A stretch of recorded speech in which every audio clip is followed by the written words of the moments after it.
So yun, ah mega love shoutout sa lahat ng ating viewers. Shoutout Team Repsol. Ngayong araw magluluto tayo ng pampulutan, pamalakasang pulutan yung gagawin natin ngayon, mga brad. So yun, bago natin umpisahan yan, kailangan linisin muna natin na mabuti yung ating karne para siguradong malinis ang ating lulutuin. Ngayon, kasi mahaba yung nabili kong liempo, hatiin natin to. Yan, hatiin natin sa dalawa. Medyo mahaba-haba yung nabili kong liempo.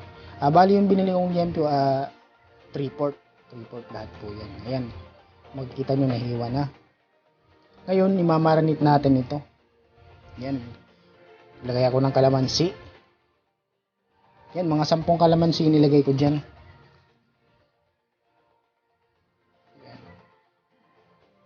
Tapos kung pigaan dyan, tatanggalin ko yung buto kasi papait siya. Ayan, natanggal na yung buto. Lagyan ko na ng toyo. Yan yung pambabad natin. Sunod ko na yung paminta. Yan yung pamintang pulbos. Magic sarap. Yan. Ngayon pampalasa natin, magic sarap.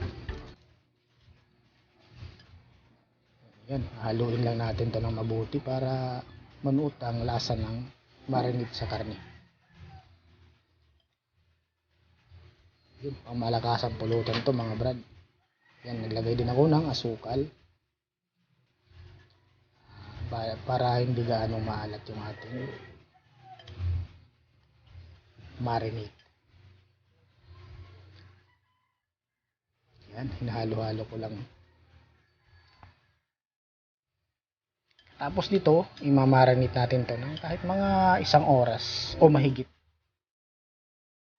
para mas malasa. So yun, pagkatapos ng 1 oras, inihaw ko na yung ating liempo.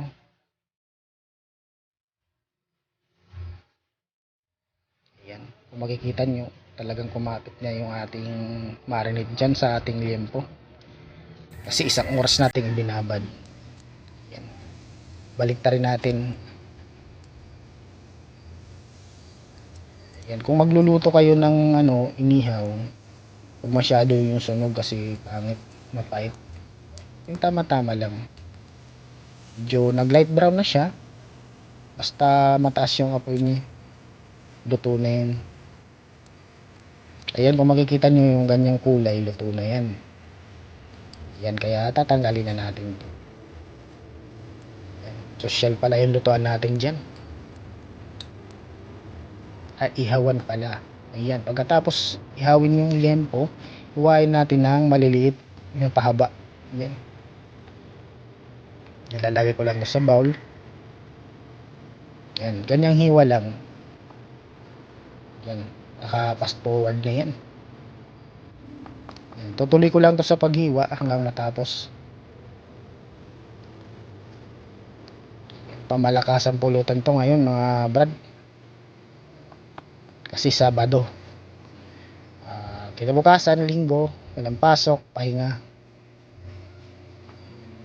Tamang-tama to sa malamig, pulang kabayo. Ayan, tapos na ako maghiwa. Hiwain ko naman yung pipino. Yan, ganyan yung hiwa dapat ng pipino, manipis. So ayan, tuloy ko lang sa paghiwa hanggang sa matapos.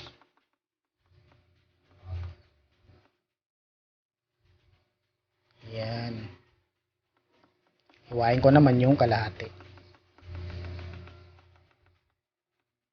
So ngayon, tapos na yung ating pipino, susunod ko na yung sibuyas.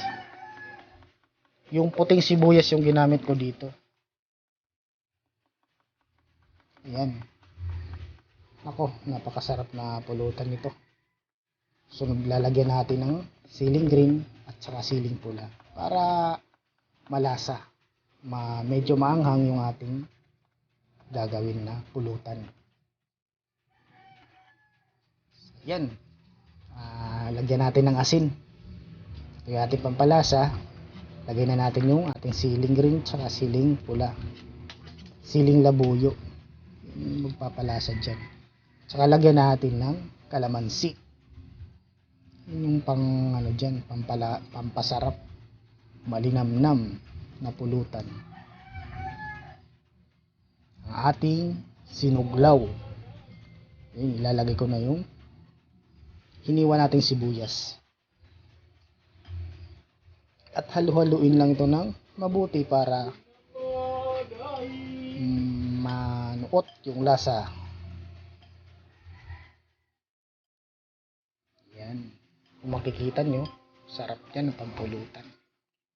Pwede rin pang ulam. Yan, lagyan natin ng pamintang durog. At ilalagay ko na yung ating pipino. Ayan.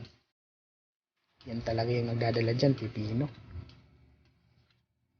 At haluin lang ito ng mabuti para kumalat yung lasa niya. Ako, napakasarap nito. Medyo maanghang, medyo maasim ng konti. Yan. Tamang-tamang pampulutan talaga. Kaya kung di nyo pa ito nasubukan, subukan nyo na.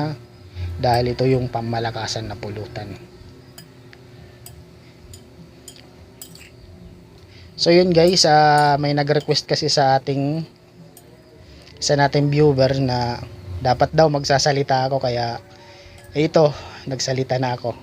Sir, dito na po ang request nyo, nagsalita na po habang nag-vlog. Ayan. Ito po, okay na po yung ating sinuglaw, nilatagaw. Ayun. Tamang-tamang pampulutan Sabado nights. So yun, salamat sa panonood. Don't forget to like, share, and subscribe.